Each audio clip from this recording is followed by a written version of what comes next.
नमस्कार मित्रों, मैं राजकुमार। आप देखना आरंभ कर चुके हैं सबुरी सुदामा चैनल। सबुरी सुदामा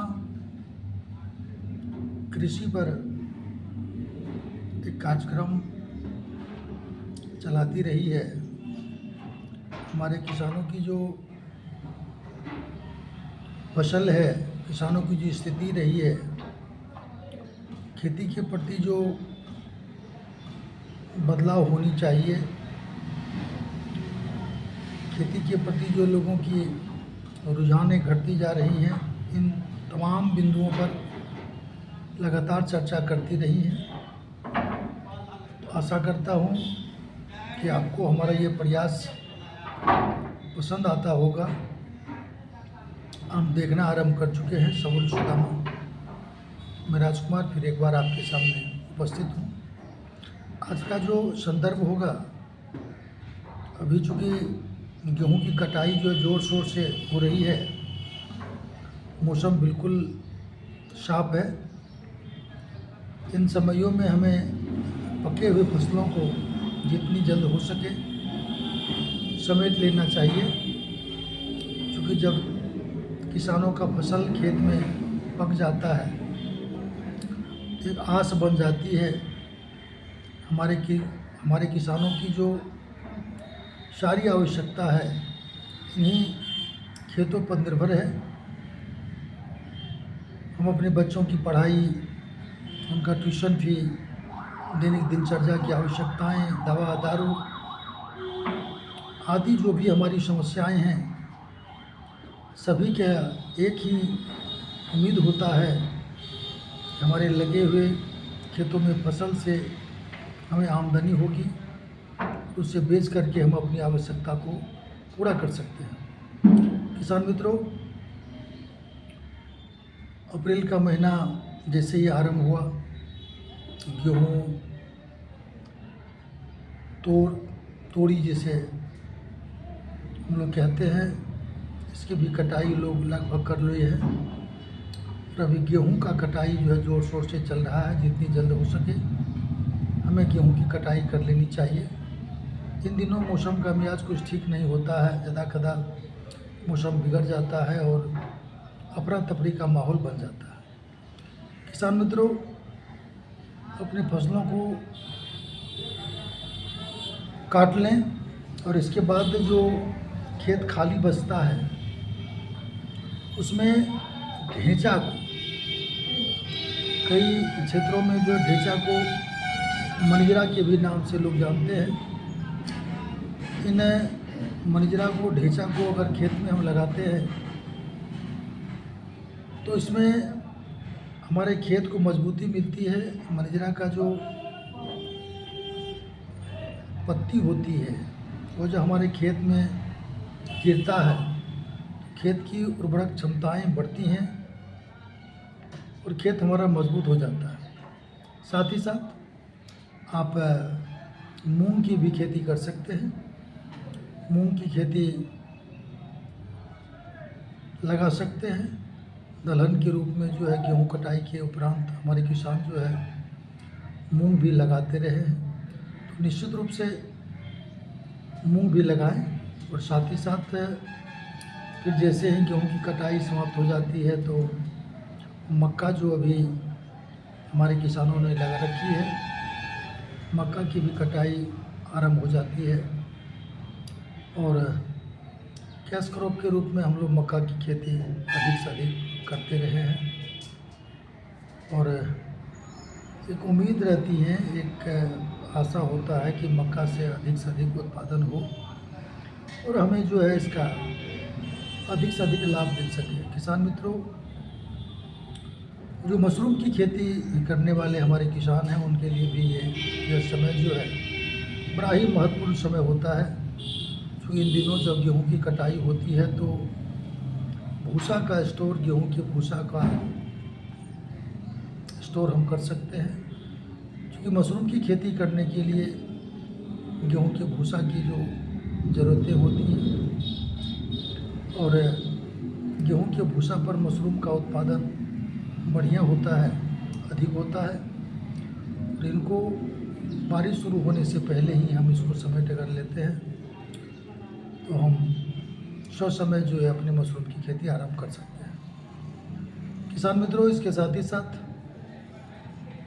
मैं किसान बंधुओं से कहना चाहूँगा, अभी जो है चुनाव का भी माहौल है, लोकसभा का चुनाव बिहार में भी कई चरणों में होना है, और ख़ास करके हमें अपने चीज़ों को लेकर भी सचेत रहने की आवश्यकता है। हमारा जो वोट होता है वो बहुत ही मूल्यवान होता है। हम अपने वोटों का उपयोग अपने हितों के लिए करें। वोट का उपयोग करने से पहले हमें जाति, धर्म और किसी भी एक जो माहौल सा बनता है, माहौल से हटके हमें विचारने की आवश्यकता होती है। जिन्हें भी हम वोट करें, जिन उम्मीदवारों का हम चयन करें, उनसे हमारी क्या अभिलाषाएं हो सकती है, क्या उम्मीद हम उनसे कर सकते हैं। अगर वो हमारे लिए उपयोगी है, हमारे क्षेत्रों का विकास किया है, चाहे हमारे गांव का हो, प्रखंडों का हो या फिर जिला का हो, सामूहिक रूप से अगर विकास हो रही है कृषि के क्षेत्रों में, किसानों के लिए अगर कोई ठोस कार्यक्रम आपको दिख रहा हो, तो निश्चित रूप से आप उन्हें ही वोट दें। और वोट देने से पहले जो हमारे नेता लोग आते हैं, तो उनसे निश्चित रूप से हम लोग को ये सवाल करनी चाहिए कि हम हमारे किसानों के लिए आपके पास में क्या रोड मैप है, और अगर निवर्तमान सांसद है उन्होंने अपने 5 वर्षों में क्या किया है, इन तमाम चीज़ों को भी हमें ध्यान में रखने की ज़रूरत होगी। और आज सभी लोग जो है, गाँव के भी लोग, शहरी क्षेत्रों के लोग तो अवेयर हैं ही, साथ ही साथ गाँव में रहने वाले भी लोग जो है राजनीति से अछूते नहीं रहे हैं।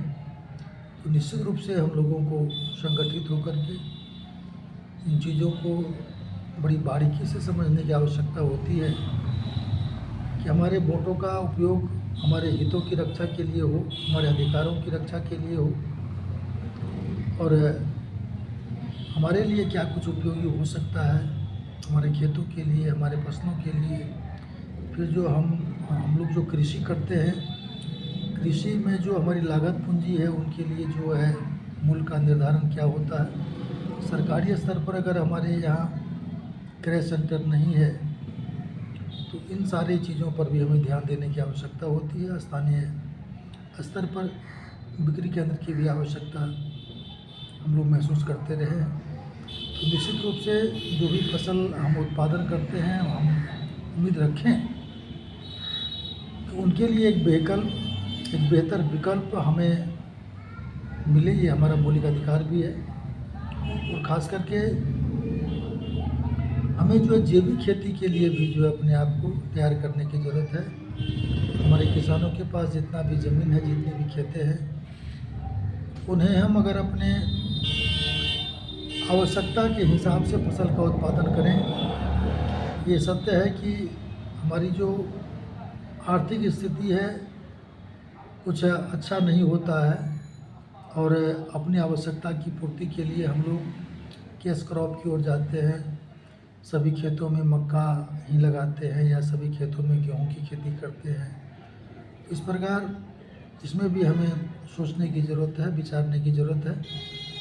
हमें अलग अलग तरह से भी खेती करने की आवश्यकता है। कुछ खेतों में हम दलहन की खेती कर लें, किसी में हम मक्का की खेती कर लें, किसी में हम धान की खेती कर लें, किसी में हम जो है अन्य फसलों का भी खेती कर लें। खास करके जो बागवानी संबंधी जो खेती करने वाले किसान हैं, साग सब्जी की भी खेती करते हैं, उनसे भी हम आशा रखते हैं कि वो जैविक खेती की ओर बढ़े और अपने परिवार के लिए निश्चित रूप से कम जो है जैविक उत्पाद करने का प्रयास करें। चाहे वो फल हो, सब्जी हो, साग हो, इन प्रकार की खेती आप कर सकते हैं। जो भी लोग अन्य पेशा से जुड़े हुए हैं, उन्हें भी चाहिए कि अपने आसपास जो भी खाली ज़मीन हो, अगर आपके पास में बागवानी करने के लिए हो, तभी आप लत्तरदार सब्जी लगा सकते हैं। झींगा का, कद्दू का, खीरा का,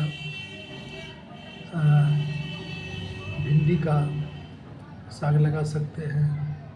तो इस प्रकार आप 1-2 पौधा निश्चित रूप से अपने घर के आसपास लगाएं, ताकि आपको जो है ताज़ा फ्रेश सब्ज़ी आपके अपने ही ज़मीनों से मिल सके और आप अपना समय थोड़ा-सा जो कृषि कार्य में लगाने का प्रयास करें। तो निश्चित रूप से सरकार की जो नीति रही हैं वो कितना प्रभावी रहा है, इसको लेकर भी हमें जो है हमारे अपने हकों के लिए भी बात करते रहें। तो निश्चित रूप से समाज में एक भाईचारा बनाने के लिए शांतिपूर्वक जो है मतदान करने का हम लोग प्रयास करेंगे। जाति, धर्म और मज़हब से उठ कर के सारे लोग संगठित होकर के अगर मतदान करते हैं, एक बेहतर जो कैंडिडेट का हम लोग चयन करते हैं, शायद हमारा जो आने वाला कल है, हमारा जो बच्चा भविष्य है, उनके लिए एक बेहतर जो है मतलब निर्णय साबित हो सकता है। तो आज हमने चर्चा किया आपके साथ कि गेहूं की कटाई के बाद जो है ढेंचा का भी खेती करें, मूंग का भी खेती करें, दलहन की खेती ज़रूरत है। इसी के साथ हम तमाम उन लोगों से भी निवेदन करेंगे कि आप मशरूम की खेती को लेकर भी चिंतित रहें, उन पर भी विचार करें और मशरूम की खेती भी समय आने पर निश्चित रूप से कर सकते हैं। जो भी किसान गर्मा मशरूम की भी खेती करना चाहते हैं, वो उनके लिए अच्छा समय है। वो भी जो है मिल्की मशरूम का जो है खेती कर सकते हैं। मिल्की मशरूम लगा करके जो है मशरूम की जो कमी है उनको आप पूरा कर सकते हैं।